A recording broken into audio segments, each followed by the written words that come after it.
बात हो रही है यूक्रेनी प्रेसिडेंट और अमेरिकन प्रेसिडेंट की आपस की चपकलिश की जिसके बाद ऐसे लगता है कि दोनों ने एक दूसरे के लिए दरवाजे बंद कर दिए और डोनाल्ड ट्रंप ने इस गुफ्तगू में कह दिया था कि हम पीस चाहते हैं, बुलेट्स रुके वहाँ पर चलें, आपके लोग मरने रुकें। लेकिन दूसरी तरफ से उस तरह से डिफेंस वो अपने मौक़िफ़ का कर नहीं पाए। तो सेठी साहब, अब शॉर्ट टर्म में क्या होगा? फौरी तौर पर यूरोपियन कह तो रहे हैं कि वो बैक करेंगे, वो एक इजलास भी मुनक्किद करने जा रहे हैं, यूरोप का एक मोमेंट है, उन्होंने डिसाइड करना है, बट उनके पास अभी अमेरिकन सपोर्ट के बगैर चलना आसान तो नहीं होगा। नहीं, हो ही नहीं सकता। उसने अब सारे एम्यूनेशन बंद कर देनी है, जहाज़ बंद कर देने हैं, रॉकेट्स देने बंद कर देने हैं, और हफ्ते 10 दिन के अंदर यूक्रेन की जो वॉर एफर्ट है वो बिल्कुल अपनी गिर जाएगी वो। एंड रशिया को भी पता है इस बात का। तो अब चॉइस नहीं है यूरोपियंस के पास। उनके पास लॉन्ग टर्म का तो वो सोच सकते हैं कि उनकी अपनी डिफेंस इंडस्ट्री को जी, अपनी टेक और डिफेंस को बढ़ाना, उसको और वो सब कुछ करना तो साल लग जाएगा। तो उतनी देर में तो फारग हो जाएगा। Russia will continue to make inroads.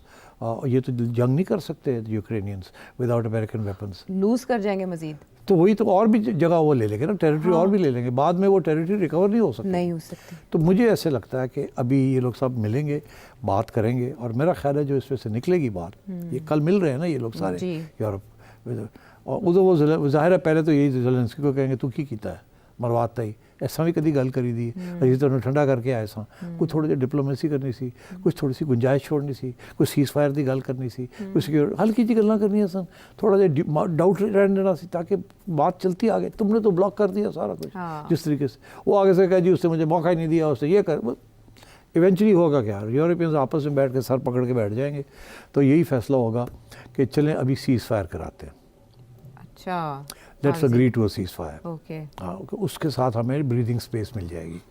अब उस सीज़ फायर के दौरान हम फिर अमेरिका के साथ बात करेंगे। अच्छा, सीज़ फायर के साथ ये तो नहीं होगा ना कि वो और आगे आ जाएंगे रशियंस और ये रुक जाएगी। मुआहिदा होगा एक सीज़ फायर। हम इतनी देर में कुछ हथियार इकट्ठे करेंगे, कुछ ऑर्डर करेंगे पाकिस्तान से, इंडिया से, इधर उधर वगैरह वगैरह आपको देने के लिए। तो अभी तो स्टेटस को रोक दो, इसको और ख़राब ना होने दो। अच्छा, ठीक। तो अभी मेरा ख्याल है पहला यही होगा कि let's move towards a seize fire, कोई कॉन्फ्रेंस करें जिसके अंदर सीज़ फायर हो, और डोनाल्ड ट्रंप कामयाब हो जाएगा ये सीज़ फायर कराने में। अच्छा, उसके बाद मेरा ख्याल है कि डोनाल्ड ट्रंप का और ज़ेलेंस्की का आगे काम करना मुश्किल हो गया। तो फिर ज़ेलेंस्की को जाना होगा। So America will want regime change. America कोशिश करेगा, यूरोपियंस को कहेगा कि आपके लिए, आपकी डिफेंस के लिए नेटो की जो कुछ हो चुका, हम थोड़ी बहुत कंट्रीब्यूशन आगे करते रहेंगे, और ज़ेलेंस्की को डिच करो।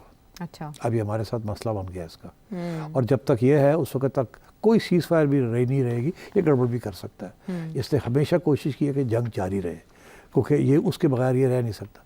तो इसको आप छुट्टी कराएं, राइट, इसको आप निकालें, कोई ऐसा बंदा लेके आए जो कि फिर ये अमन की बात करे, और उसके साथ हम बात आगे बढ़ा के इस मामले को ख़त्म करें।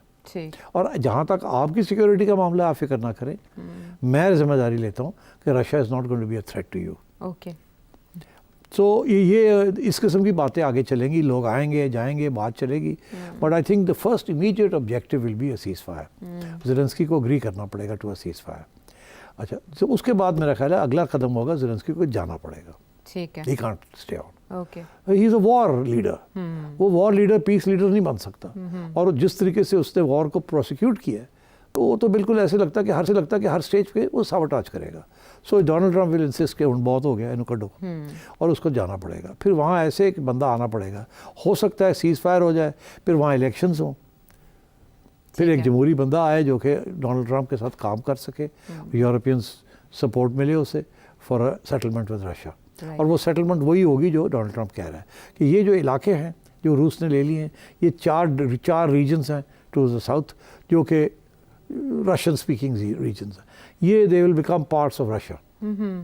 ये एक किस्म के जब्त हो जाएंगे, इनको ऑटोनमस कर दिया जाएगा, but they will be under Russian influence, और बाकी जो है ये रह जाएंगे जो इनके पास है, और ये एक किस्म की न्यूट्रल जोन बन जाएगी। अच्छा, ये not be part of NATO, will not be hostile to Russia, will not be hostile to Europe, but एक किस्म की न्यूट्रल कंट्री बन जाएगी। अच्छा, तो इसको उसी बफर जोन के तौर पे इसको इस्तेमाल किया जाएगा। It can not be used as a base against Russia. तो इस बेसिस के ऊपर आगे जाके बातचीत होगी। तो इस तरह से तो यूरोप को एक फेस सेविंग मिलेगी और ये तो डोनाल्ड ट्रंप का प्लान उस दूसरी तरह से इंटरप्रेट हो जाएगा, like win win Donald Trump के लिए दोनों तरह, कान को इधर से पकड़ने के बजाय उधर से पकड़ा डोनाल्ड जाएगा। ट्रंप के लिए तो विन विन होगी ना, बिकॉज डोनाल्ड ट्रंप जो है उसका फोकस हो जाएगा once this is cleared up, तो वो फिर चाइना की तरफ उसका फोकस होगा ना, वहाँ इश्यूज है उसके। हाँ, तो यूरोपी फिर तो कुछ भी ना कर सके कुछ इस तरह नहीं भी, कुछ नहीं कर सकते। तो फिर फेस सेविंग की कोशिश करेंगे। नहीं, मैं that's तो all. आपके आगे जा रहा हूँ। फेस सेविंग अब यूरोप की क्या होनी है, वो तो आपस में लड़ रहे हैं। वहाँ तो यूरोप EU जो है वो कमज़ोर हुआ है। अब वहाँ एक नया मूवमेंट चलेगी, वो ये है कि अब और वो ज़्यादा रीज़न है कि हम यूरोपियंस इकट्ठे हो जाएं। अच्छा। वो कल को एक करके और ही हम कमज़ोर हो जाएं। हाँ। तो लेट्स स्ट्रेंथन EU। मगर वहाँ यूरोप के अंदर जो मूवमेंट चल रही हैं वो इसके बरक्स चल रही हैं। ये है वो डेमोक्रेटिक फोर्सेस जो चाहती हैं कि यूरोप जो है स्ट्रॉन्ग रहे, मगर जो नॉन डेमोक्रेटिक फोर्सेस हैं जो आजकल फार राइट जिसे कहते हैं, जी। जो कि नॉक कर रही है, अभी मेजॉरिटी नहीं मिली मगर इलेक्शन में बढ़ते जा रहे हैं, एलॉन मस्क जिसको वो पुश कर सारे रहे हैं। कहते हैं कि हमें अब यूरोप की जरूरत नहीं, हम अपने अपने मुल्क के नेशनलिज्म चलाएंगे, इनवर्ड पॉलिसी उधर भी। पॉलिसीज होगी। तो ये अंदर वहाँ ये हो रहा है। बाहर वो जो इस वक्त जो लोग हैं वहाँ के लिबरल पार्टीज जो हैं वो कोशिश कर रही हैं कि नेटो रहे, यूरोपियन यूनियन रहे, मगर नेटो की जवाब भी कम होती जा रही है दिन ब दिन और यूरोपियन यूनियन की जवाब भी कम होती जा रही है। ऐसी डोमेस्टिक पॉलिटिक्स शुरू हो गई है कि हर it's every country for itself. Right, ठीक है। तो यूक्रेन वॉर का लूज़र कौन कौन है ये आपने जाना, और इसमें रशिया को कफ का है और रशिया में डोनाल्ड ट्रंप के आने की खुशियां और शादियां इसीलिए बजाए जा रहे हैं कि इसमें वो काम जो रूस खुद ना कर सका वो डोनाल्ड ट्रंप ने उनके लिए कर दिया। वक्त आलमी मंजरनामे पर एक ही खबर चाहिए और वो है ओवल ऑफिस में होने वाली एक गुफ्तगू। गुफ्तगू क्या कहेंगे आप इसको, पंचिंग तो नहीं, वो पंचिंग तो वन साइड से हुई है। हाँ। दूसरी साइड ने अपने आप को डिफेंड करने की कोशिश की है, मगर डोनाल्ड ट्रंप और उसके वाइस प्रेसिडेंट ने ठीक ठाक पंचेस लगाए हैं और अपनी होम ऑडियंस जो थी रिपब्लिकन्स की उनको बड़ा खुश किया उसके साथ। हाँ, वो अटैकिंग थे और वो पॉलिजेटिक भी थे और डिफेंसिव भी थे और थैंक यू भी कह रहे थे, लेकिन बस बहुत कुछ हुआ। सिर्फ साहब डिप्लोमेटिक कन्वर्सेशन जो तो खाया तो हाँ। कुछ भी नहीं है। हाँ। पता नहीं क्या क्या हुआ वहाँ। वो अभी JD वांस सुन के तो हमने स्टेटमेंट सुनाई नहीं, जिस तरह से वो बात कर रहे थे और उन्होंने कहा कि आप लाउड नहीं बोले। उन्होंने सर ट्रंप ने इंटरवीन करके कहा कि वो ऊंची आवाज में बात नहीं कर रहे, आप सुने बात, आप बहुत ज्यादा बोलते हैं, आपके पास कार्ड्स नहीं है, आपके पास ऑप्शंस नहीं है, and there are so many things. पहली तो बात ये कि मुझे आपसे ये जानना है डिप्लोमेटिकली इस तरह की आपने कभी मंजर देखा किसी स्टेज पर, वो भी एक इतना बड़ा ऑफिस हो जिसके बारे में कहा जा रहा है कि उन्होंने गुस्ताखी की, बदतमीजी की ज़ेलेंस्की ने, यूक्रेनी प्रेसिडेंट ने, अब ये नायब प्रेसिडेंट कह रहे हैं अमेरिका के। क्या यूक्रेनी प्रेसिडेंट ने डोनाल्ड ट्रंप को या अमेरिकी एडमिनिस्ट्रेशन की पॉलिसी शिफ्ट को समझने में गलती की या उनको ट्रैप किया गया ट्रंप एडमिनिस्ट्रेशन की जानिब से? नहीं, मेरा ख्याल है असेसमेंट उसकी ये थी कि कोई शायद डोनाल्ड ट्रंप को मनवा ले। उसकी वजह यह है कि ये प्लान के तहत पहले फ्रेंच होके गया, फ्रेंच इमानुएल मैक्रोन होके गए यहाँ से, वो भी एक बात करके गए हैं कि we can't stop the war, Russia is an aggressor, European security जो है उसका ताल्लुक। फिर उसके बाद ब्रिटिश प्राइम मिनिस्टर भी होके गए जी। तो ये सब जो लाइन लगी हुई थी ये एक प्लान के तहत आए थे वो। अच्छा। कि डोनाल्ड ट्रंप को पहले से ज़रा सॉफ्टन किया दिया जाए, फिर ज़ेलेंस्की जाए और उसको समझाए कि ऐसे मत करें, रातों रात इसको बंद नहीं किया जा सकता, हम बड़े हमारी सैक्रिफाइसेस है वगैरह वगैरह। अच्छा, अब ट्रंप जो है वो जिस किस्म का प्रेसिडेंट है वो एक दफ़ा एक फ़ैसला कर ले वो पीछे नहीं हटता, अलबत्ता उस वक्त पीछे हटता है जब उसके मफाद में हो, अदरवाइज वो इम्प्रेस नहीं होता किसी से। और he is a bully also, मतलब है कि he throws his weight around कि अमेरिका है, we are the most powerful, हथियार हमारे हैं, सब हमारे पे डिपेंडेंट है। और फिर जाते जाते काफ़ी झूठ भी बोल जाता है जी। इसमें जो आज जो डिबेट कल चली है उसके अंदर भी 2-3 दफ़ा इसने गलत बयानियाँ की हैं और वो फ्रेंच प्रेसिडेंट ने भी उसको रोकने की कोशिश की। फ्रेंच प्रेसिडेंट ने तो उसको हाथ पकड़ लिया यहाँ से, हाँ, तस्दीक की उनकी बाकायदा फैक्ट्स करेक्ट किए कि ऐसा नहीं ऐसा है। और इसी तरीके के साथ इसने भी कोशिश की, फिर इसने अपना हाथ रोक लिया, ये जो ब्रिटिश प्राइम मिनिस्टर है कीयर स्टारमर। तो मतलब है कि तो डोनाल्ड ट्रंप सुनता नहीं किसी की बात, वो तो बस लगा हुआ था।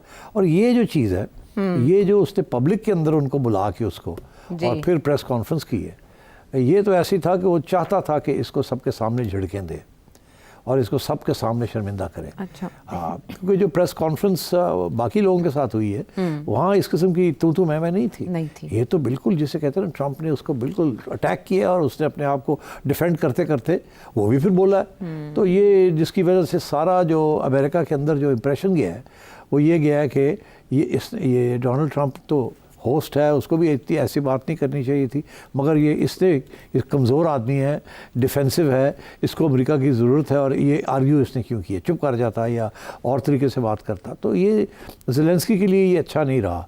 और फिर ये कि सारी मीटिंग्स उसके बाद कैंसिल हो गई और वो जो एक डील करनी थी रेयर अर्थ मिनरल्स की डील करनी थी वो भी नहीं साइन की। फिर एक खाना था रात का वो भी नहीं उसने अटेंड किया, जॉइंट प्रेस कॉन्फ्रेंस सारा कुछ ही कैंसिल कर दिया उन्होंने। कहा गया कि यहाँ से जाए। हाँ, बेसिकली जाओ निकलो, जब तैयार हो जाओगे अमन की बात करने तो फिर आ जाना, अभी जाओ, अभी कोई यहाँ तुम्हारी जगह नहीं है। ये भी यहाँ तक आयशा कि ये भी कहा कि अपॉलोजाइज करो कि तुमने किस किस्म की बातें की और क्या किया, डिसरिस्पेक्टफुल रहे आप, तो माफी मांगे अमेरिकन प्रेसिडेंट। तो मतलब है कि ज़ेलेंस्की की तो जिसे कहते हैं I don't think he expected कि ये उसके साथ होगा। मगर ये जो डोनाल्ड ट्रंप ने तो ये फैसला किया हुआ था और जिन्होंने पंजाबी के ना पतलून लानी सी और उन्हें धमकी देनी सी, यू डू दिस और एल्स, और वो उसने कर दिया है। और पैगाम जो है वो सब पहुंच गया यूरोप को, वो जो हो गए हैं यहाँ से उनको भी इस तरह समझाया होगा, मगर ऐसे नहीं। अब क्लियर हो गई है कि डोनाल्ड ट्रंप पीछे नहीं हटेगा और उसने रूस की साइड लेनी है और उसने यूरोप की साइड नहीं लेनी। And I think this is very very significant. इसके बड़े रिपरकशंस होंगे और मतलब है कि बहुत सी इश्यूज बनते हैं इसके। जैसे आपने 2 विजिट्स की बात की, फर्स्ट यूरोपियन लीडर थे इमैनुअल मैक्रोन जिन्होंने व्हाइट हाउस का विजिट किया डोनाल्ड ट्रंप के बाद, उसके बाद कियर स्टारमर आए तो यूँ लगा कि जैसे कन्विंस करने के लिए एक लाइन लगी जैसे आपने कहा। तो जो ज़ेलेंस्की थे उनके इस कॉन्फिडेंस की वजह इन्हीं यूरोपियन लीडर्स को उनके पीछे खड़े होना था कि वो आके बैठे और उन्हें यह एतमाद था कि मैं कन्विंस कर लूँगा, क्या बैकिंग थी उनकी? नहीं, बैकिंग तो थी ना, ये मैंने कहा ना, एक प्लान के तहत वो पहले आए सॉफन करने के लिए, रास्ता बनाने के लिए, इसके लिए जी। फिर ये आया कि इसका ये ख्याल था कि उन्होंने कोई मरम पट्टी कर ली होगी, ट्रंप को कुछ समझा लिया होगा, इतना अग्रेसिव नहीं होगा।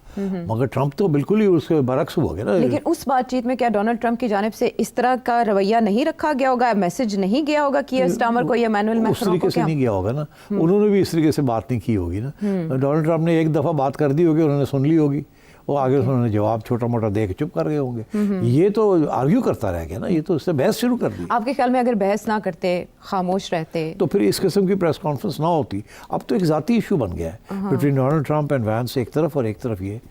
अब तो जिसे कहते हैं ना कि एक तू मैं हो गई है ना, जिससे अब डिप्लोमेसी में तो ये चीज़ होती नहीं है। डिप्लोमेसी में तो कम से कम बात की जाती है पब्लिक में, और प्राइवेटली भी इशारे किए जाते हैं और हिंट्स की जाती है। तो इसने तो पब्लिक में बैठ के ज़ेलेंस्की को बेसिकली बूटेड हिम आउट। तो अगर एक प्राइवेट मीटिंग पहले हो जाती तो ज़्यादा बेहतर नहीं था? ये रिपोर्टर्स के सामने इस तरह की गुफ्तगू शुनीद, ये प्लान्ड था ऑब्वियसली डोनाल्ड ट्रंप की तरफ से। जब प्रेस कॉन्फ्रेंस होती है, ये व्हाइट हाउस पे प्रेस कॉन्फ्रेंस की है ना उसने जी, तो जाहिर है इससे पहले भी प्राइवेट बात हुई होगी। और मगर यहाँ आके डोनाल्ड ट्रंप ने तो अपना वही मौक़िफ़ इख्तियार किया। अब यहाँ अगर ज़ेलेंस्की इसको और डिप्लोमेटिकली इसको कोई और तरीके से भी हैंडल कर सकता था, उसने नहीं हैंडल किया। वो तो उसने जैसे कहना है वो तो आर्ग्यूमेंट में पड़ पड़े यहाँ, यही कोई जगह नहीं थी ये आर्ग्यू करने की। डोनाल्ड ट्रंप ने तो प्रेस को बता रहा था कि अमेरिका का मौक़िफ़ क्या है। इसने वहाँ टुक इशू विद डोनाल्ड ट्रंप, ये नहीं करना चाहिए था। तो 2 वर्सेस 1 क्यों, मतलब 1 on 1 क्यों? बाकी सारी मीटिंग्स 1 on 1, यहाँ पे 2 versus 1। नहीं, 2 versus 1 वहाँ तो और भी बड़े लोग बैठे हुए थे ना, सारी ट्रंप की टीम थी वहाँ। हाँ, लेकिन उधर सिर्फ अकेले थे यूक्रेनी प्रेसिडेंट। प्रेस कॉन्फ्रेंस में ही होता है ना कि सारे लोग आ जाते हैं। अब अगर शहबाज शरीफ साहब प्रेस कॉन्फ्रेंस करेंगे तो कैबिनेट बैठी होगी ना। हाँ, लेकिन वो जिस तरह जेडी वैंस कर रहे थे उस तरह से तो कोई पार्टिसिपेट नहीं कर रहा था, बल्कि वो ट्रंप से ज़्यादा वो जेडी वैंस जो है उसको ज़्यादा तकलीफ इसलिए है बिकॉज उसके ऊपर भी अटैक आई है ना। ज़ेलेंस्की ने उसको भी अटैक किया। ये कोई जेडी वैंस तो कभी गया ही नहीं वहाँ यूक्रेन। उन्होंने यही पूछा। हाँ, उन्होंने कहा कि तू बोलना क्या यूक्रेन से, भाई तू तो कभी गया ही नहीं, देखे ही नहीं। उससे फिर आगे से बात कर दी कि हमें पता है जो लोग वहाँ जाते हैं आप बुलाते हैं उनको, आप प्रोपेगेंडा के लिए बुलाते हैं। वो फिर उसने हिट बैक किया, तो ये became a bit personal. I think जब भी ये डिप्लोमेसी पर्सनल हो जाती है फिर कोई बैक ट्रैकिंग, पीछे हटने की गुंजाइश नहीं होती। एंड आप अमेरिका के साथ बात कर रहे हैं, वो बुली है, वो ऊपर से डोनाल्ड ट्रंप बुली का बुली है। तो वहाँ you do not, you just have to take it. और आपने अगर लड़ाई झगड़े करने तो फिर जाए ना वहाँ। क्या करने गए थे आप? आप वहाँ मनाने गए थे या लड़ने गए थे? You don't fight with America, that is the thing. क्या यूक्रेन वापस रुजू करेगा, डोनाल्ड ट्रंप की तरफ वापस जाएगा, या अभी इनकी कंसल्टेशन इतवार को एक इजलास बुलाया गया और यूरोप के अलावा कोई ऑप्शन देखिए आयशा, जो अंडरस्टैंडिंग थी ना जब इसको बुलाया था, अंडरस्टैंडिंग ये थी कि हमने वो रेयर अर्थ मिनरल्स का जो डील है वो हमने साइन करनी है और हमने यूक्रेन की बात नहीं करनी। ये इशारा कर दिया गया था पहले कि ये आप आ रहे हैं, हमने वो ड्राफ्ट तैयार किया हुआ है, वो आप ड्राफ्ट साइन करेंगे जी। उसके अंदर भी इसने आने से पहले ही ज़ेलेंस्की ने उसको खोल दिया। उसने कहा कि जी उस ड्राफ्ट के अंदर हमारी सिक्योरिटी गारंटीज़ का जो इशू है वो सही तरीके से हैंडल नहीं किया गया। अभी वही ज़रूरत नहीं थी ये कहने की। अगर ये कहते भी तो जब मीटिंग होती और ड्राफ्ट के ऊपर डिस्कशन इनसाइड होती तो वहाँ कहते। और जब इसने ये बयान दे दिया कि उसके अंदर हमारे लिए सिक्योरिटी गारंटीज़ नहीं है, हमने ड्राफ्ट पढ़ा है, कहता है अभी शुरू नहीं हुई डिस्कशन, पहले से ही बयान आ गया, हमने ड्राफ्ट पढ़ लिया, अमेरिका ने हमें भेजा था और उससे हमारी सिक्योरिटी गारंटीज़ की बात नहीं है तो इसके ऊपर बहस होगी। ये नहीं करना चाहिए था ना। फिर उसके ऊपर फिर डोनाल्ड ट्रंप ने जवाब दे दिया। उसने कहा तुम्हें और क्या कौन सी सिक्योरिटी गारंटी चाहिए? जब अमेरिका अपने पैसे लगाएगा वहाँ तो इससे बड़ी सिक्योरिटी गारंटी क्या हो सकती है? तो ये बात अभी शुरू नहीं हुई ऑफिशियली या फॉर्मली, तो पब्लिक के अंदर दोनों ने अपने मौक़िफ़ जो है वो पेश कर दिए और इन सॉर्ट ऑफ तू मैं sort of format. Again Zelensky is known to be a bit of वो है यू नो उसकी जो रेपुटेशन है is not good. He is also a dictator by western standards. वो डिक्टेटर है, इलेक्शन कराने थे उससे इलेक्शन नहीं कराए और इमरजेंसी डिक्लेयर करके बैठ गया। फिर वो चाहता है कि जितनी देर ये वॉर चलेगा उतनी देर उसको कोई नहीं हिला सकता। तो ये भी उसके बारे में शक है कि ही डजंट वांट पीस। वो अमन चाहता ही नहीं है, वो चाहता है कि ये जंग वंग हो। अच्छा, उधर से डोनाल्ड ट्रंप का जो मेन इशू है वो यही है कि अब उसने अपनी इलेक्शन इस चीज़ के ऊपर जीती है ना कि मैंने अब जंगें नहीं करनी, ना जंगें नहीं मैंने सपोर्ट करनी, ना अमेरिका के पैसे ज़ाया करने हैं इन फॉरेन एडवेंचर्स। और इसीलिए वो 390 बिलियन जिसके ऊपर ब्रिटिश प्राइम मिनिस्टर ने कहा नहीं it's not 390 billion, it's about 190, 390 नहीं है, 350 नहीं है, 350 बिलियन हाँ नहीं है। मगर उसने सुनी उसकी बात और फिर 3 दफ़ा वही बात कही, 350 बिलियन। तो ये डोनाल्ड ट्रंप है ना।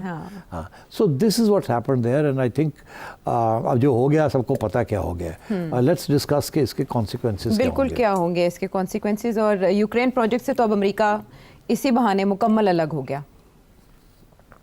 मुकम्मल अलग हो गया। वो बेलारूस का प्रेसिडेंट भी रूस के साथ है। जो पुतिन जो है बहुत खुश है, ज़ाहिर है। क्योंकि जो डोनाल्ड ट्रंप जो बात कह रहा है वो ये कह रहा है मोटी बात कि अब पहले सीज़ फायर हो जाए जी।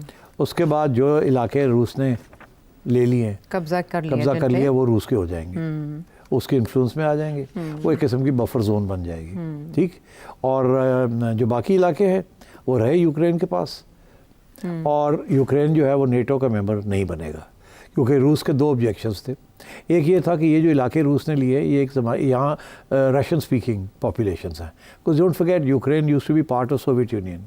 इस Ukraine used to be the most important state of the Soviet Union, USSR जो होती थी, तो सोशलिस्ट रिपब्लिक्स। तो यहाँ सबसे ज़्यादा न्यूक्लियर आर्सेनल भी यूक्रेन के अंदर था। बाद में जब डिसमेंटलिंग करनी पड़ी तो यहाँ से सारे एटॉमिक वेपन्स रिमूव करने पड़े and missiles and so on.